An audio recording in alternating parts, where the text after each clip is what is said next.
जय श्री राम। कहानी का विषय है चाचा जी की आइसक्रीम। कुशल एक छोटा बच्चा घर से बाहर निकला तो देखा सामने रमेश चाचा खड़े थे। उसने चाचा को देखा और उनके पास जाकर खड़ा हो गया। कुशल: चाचा जी, आज कहाँ चलना है? लेकिन रमेश चाचा बिना कुछ कहे आगे चले गए। कुशल बेमन से अपने घर में वापस आ गया। मम्मी, चाचा अब मुझसे बात नहीं करते, क्या बात है? मम्मी: बेटा, तेरे पापा और चाचा में जायदाद को लेकर कुछ कहा सुनी हो गई है। हमारा उन लोगों से कोई लेना देना नहीं है। कुशल: लेकिन चाचा तो बहुत अच्छे हैं, हमेशा मुझे स्कूल से लाते थे, वहाँ आइसक्रीम दिलवाते थे, अब क्या हो गया? मम्मी: कहा ना उनसे बात मत किया कर, नहीं तो तेरे पापा तुझे बहुत मारेंगे। रघु और रमेश दोनों भाई थे। दोनों की मार्केट में कपड़े की दुकान थी। पिताजी के मरने के बाद रघु और रमेश ने मिलकर दुकान को चलाया था।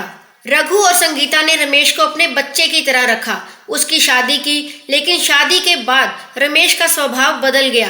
वह दुकान से अक्सर गायब रहता था, दुकान से ज्यादा पैसे ले लेता था। रघु ने कभी कोई हिसाब नहीं रखा, लेकिन कुछ समय से दुकान में घाटा होने लगा।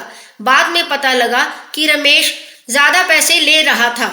रघु: रमेश, जब हम महीने के अंत में बराबर पैसे लेते हैं तो तुम जमा खर्च के पैसे कैसे ले सकते हो? रमेश: भैया, मेरी शादी हो गई है, मुझे पैसों की जरूरत थी तो मैंने ले लिए। अब क्या हर काम आपसे पूछकर करना पड़ेगा? रघु घर की शांति को बनाए रखने के लिए चुप रह गया।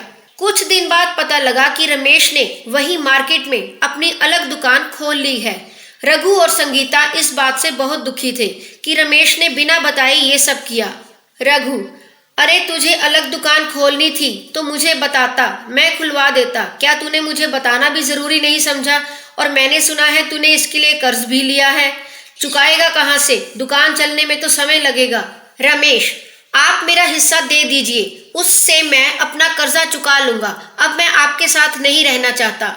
रघु को जैसे झटका लगा। उन्होंने कहा, तुझे हिस्सा चाहिए तो ले ले, लेकिन ये जो तू परायों जैसा सलूक हम लोगों से कर रहा है, ये ठीक नहीं है। रमेश: तो जिंदगी भर आपका गुलाम बनकर रहूं?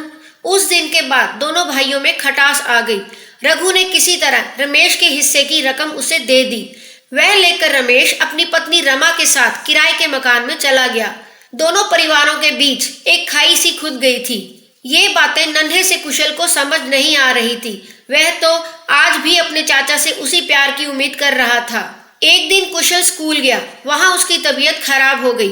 संगीता उसे घर लाई, उसे डॉक्टर को दिखाया। डॉक्टर ने अस्पताल में जाने को कह दिया। अस्पताल में जाने पर सारे टेस्ट किए गए तो पता लगा कि कुशल के पेट में इन्फेक्शन हो गया है। महीनों तक कुशल का इलाज चलता रहा। कुशल बहुत कमजोर हो गया था। एक दिन उसकी तबीयत ज्यादा बिगड़ी तो उसे अस्पताल में भर्ती कराना पड़ा। रघु बहुत परेशान था। एक दिन वह कुशल के लिए केमिस्ट से दवाई खरीद रहा था, तभी रमेश वहां से गुजरा। उसके जाने के बाद उसने दुकानदार से पूछा तो उसने बताया कि वे तो अक्सर दवाई खरीदते हैं, उनका बेटा बीमार है। दुकानदार से अस्पताल के बारे में पूछकर रमेश सीधा अस्पताल पहुंच गया। उसने अपने भाई और डॉक्टर की बातें सुनी। डॉक्टर: देखिए, आपके बेटे का ऑपरेशन करना बहुत जरूरी है, आप समझते क्यों नहीं? रघु: डॉक्टर साहब, मैं पैसों का इंतजाम कर रहा हूँ, लेकिन रकम इतनी बड़ी है, मुझे कुछ समय दीजिए। मैंने अपनी दुकान और घर दोनों गिरवी रखने की बात कर ली है, 2 दिन में पैसे आ जाएंगे। डॉक्टर: जो कुछ करना है जल्दी करो, नहीं तो पछताने के अलावा कुछ हाथ नहीं लगेगा। तभी रमेश आगे आया। रमेश: भैया, इतना कुछ हो गया, आपने मुझे बताया नहीं।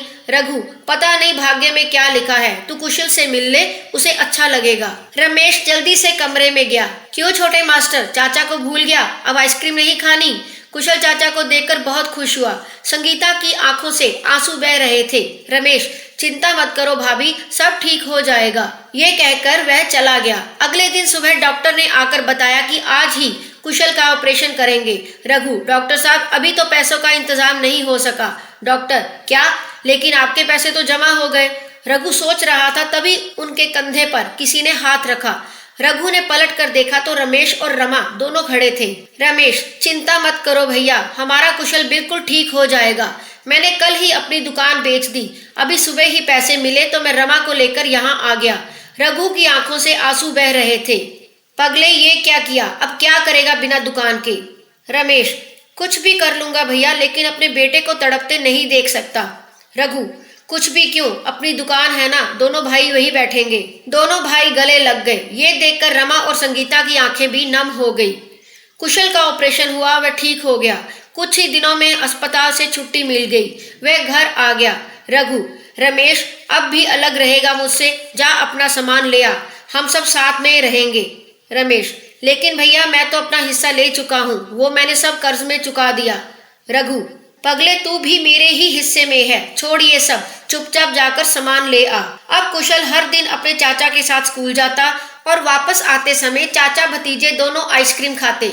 ये थी आज की कहानी। ये कहानी ये दर्शाती है कि प्रेम पूर्ण संबंधों को अन्यथा ना लें। भाई भाई का संबंध राम लखन सा हो, धन संपत्ति की दीवार खड़ी ना होने दें। लक्ष्मी तो चंचल है, आज यहाँ तो कल कहीं और। मिलजुल कर रहें, प्रेम से रहें। जय श्री राम।